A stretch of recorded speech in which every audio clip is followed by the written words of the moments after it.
If you're on a path of genuine psychological and spiritual growth, and you've been wondering why it feels so isolating, why the deeper you go, the lonelier it gets, subscribe to Empire of the Mind. We explore the real cost of individuation, the parts of transformation nobody warns you about, and why that loneliness might be the most meaningful thing you'll ever experience. This isn't comfort content. This is the truth. Now, spiritual growth is often marketed as blissful. The Instagram quotes promise peace, joy, alignment, and a beautiful life filled with like-minded souls who celebrate your awakening. But in reality, it frequently feels isolating, profoundly, devastatingly isolating. And Carl Jung understood this deeply, not as a flaw in the process, but as an essential feature of it. Because individuation, the process of becoming psychologically whole, requires separation. Not necessarily from people, but from something deeper and more foundational, collective identity. Let's explore why real growth feels so lonely, and why that loneliness is not a sign you've gone wrong, but a sign you're going deeper than most people are willing to go. 1. Stepping outside the collective. Most of society operates on shared assumptions. These aren't things people consciously agree on, they're the invisible water we all swim in. What does success mean? What faith looks like? What roles should you play based on your gender, age, background, or position? What a good life consists of? What you should want? What you should value? How you should spend your time? These assumptions create cohesion. They make society function. They allow people to communicate, cooperate, and understand each other without having to renegotiate reality in every interaction. But when you begin questioning those assumptions, when you start asking, is this actually true? Is this what I actually believe? Is this what I actually want? Or just what I've been conditioned to want? You step psychologically outside the group. And the group feels safe. Belonging feels safe. There's comfort in shared beliefs, shared values, shared rhythms of life. Even if those beliefs don't quite fit you, even if those values feel slightly hollow, there's still the warmth of being understood, being normal, being part of something larger than yourself.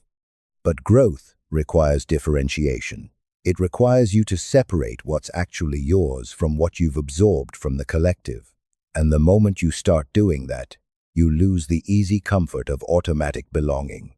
Jung warned that anyone who follows their inner path will eventually feel misunderstood, not because they're special or superior, but because the inner path is not visible. It cannot be validated externally. You can't show someone your internal shift. You can't prove that your values have changed in ways that matter deeply to you but look like nothing from the outside. You can't make people understand why something that used to be important to you now feels meaningless, or why something they dismiss as trivial now feels sacred to you. So you start to feel alone, not because you're physically isolated, but because your internal experience no longer matches the collective narrative about what life should be. 2. The shift in values. Spiritual loneliness often begins when your values shift in ways that make previous connections feel impossible to sustain. Conversations that once energized you now feel hollow. You're sitting with people you've known for years, and suddenly everything feels surface level. The topics that used to engage you, gossip about mutual acquaintances, complaints about work, debates about entertainment, now feel exhausting. Entertainment itself feels distracting, not in a judgmental way, but in a "this doesn't feed me anymore" way. You're not against it, but you're also not pulled toward it. The shows, the events, the activities that used to fill your time now feel like noise covering up something you're trying to hear. Gossip feels heavy. Not morally wrong necessarily, but energetically draining. You notice how much of social bonding happens through talking about people who aren't present. And you realize you don't want to participate in that anymore, but that also means you don't have much to say in certain conversations. Surface-level connection feels draining. Small talk, polite interactions, performative friendships, all of it starts to feel like work instead of nourishment. And here's what's crucial to understand. You are not becoming superior. You're not above these things. You're not more evolved than the people still enjoying them. You are becoming inwardly aligned. Your internal compass is recalibrating, and what once registered as connection now registers as disconnection. Not because those people or activities are bad, but because they're no longer aligned with where you actually are psychologically and spiritually. The difficulty is that inner alignment does not immediately produce outer companionship. You've grown out of old connections, but you haven't yet found new ones that match where you are now. So you're in the gap, and the gap is lonely. 3. The withdrawal of projections. Another reason growth feels so lonely, and this is psychologically profound, is the withdrawal of projection. Earlier in life, we project authority onto others. We look to parents to tell us what's right. We look to partners to complete us.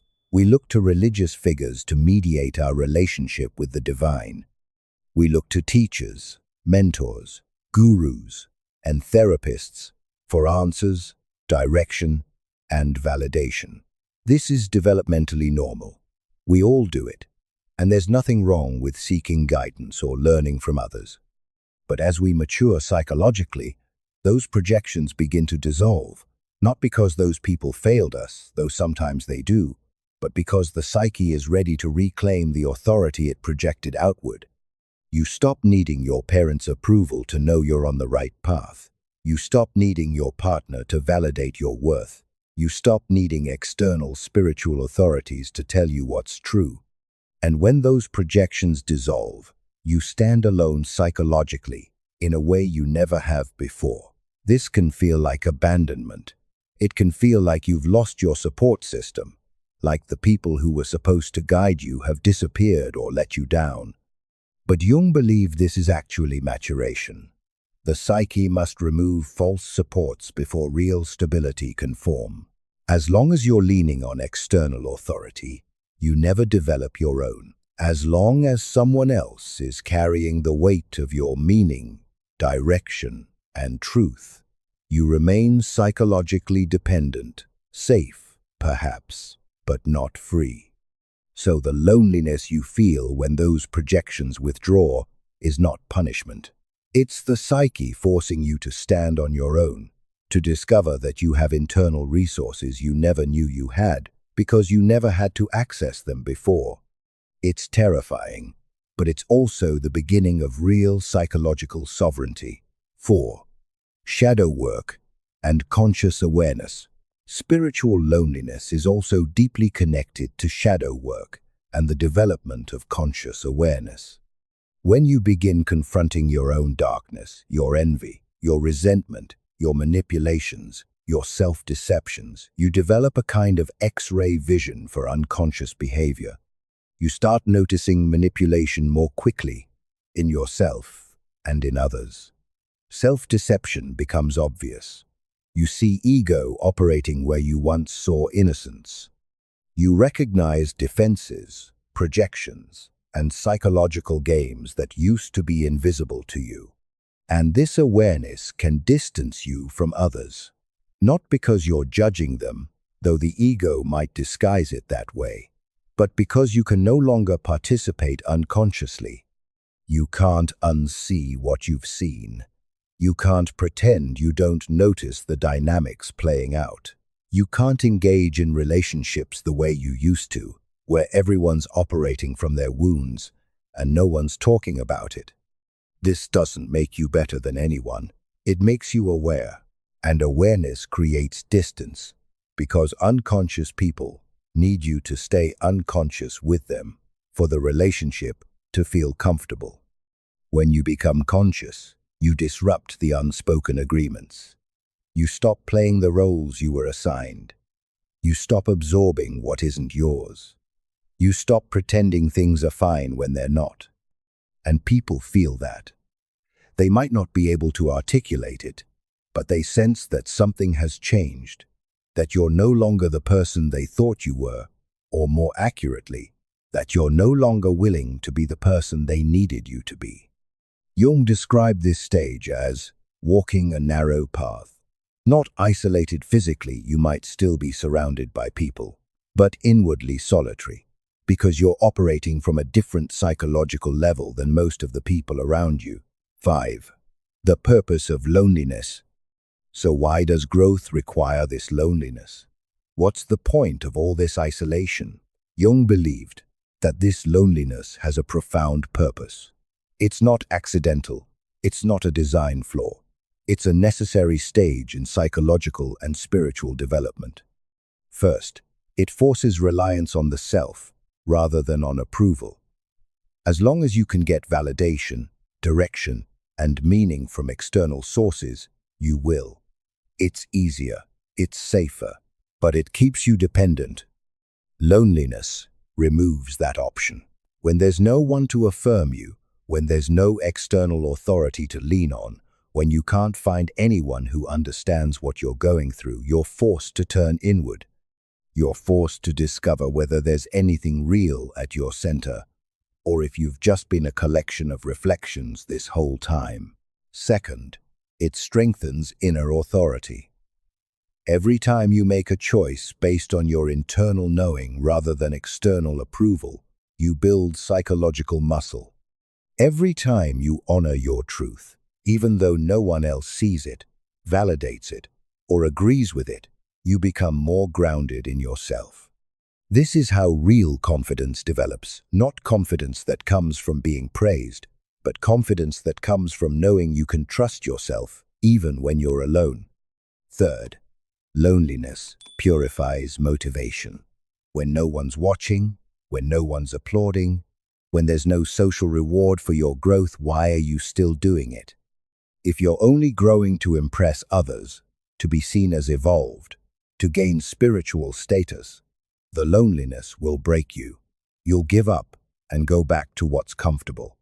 But if you're growing because something in you demands it, because you can't do this work, because integrity matters more than comfort, the loneliness refines you. It burns away everything that's not essential, everything that's performance rather than truth.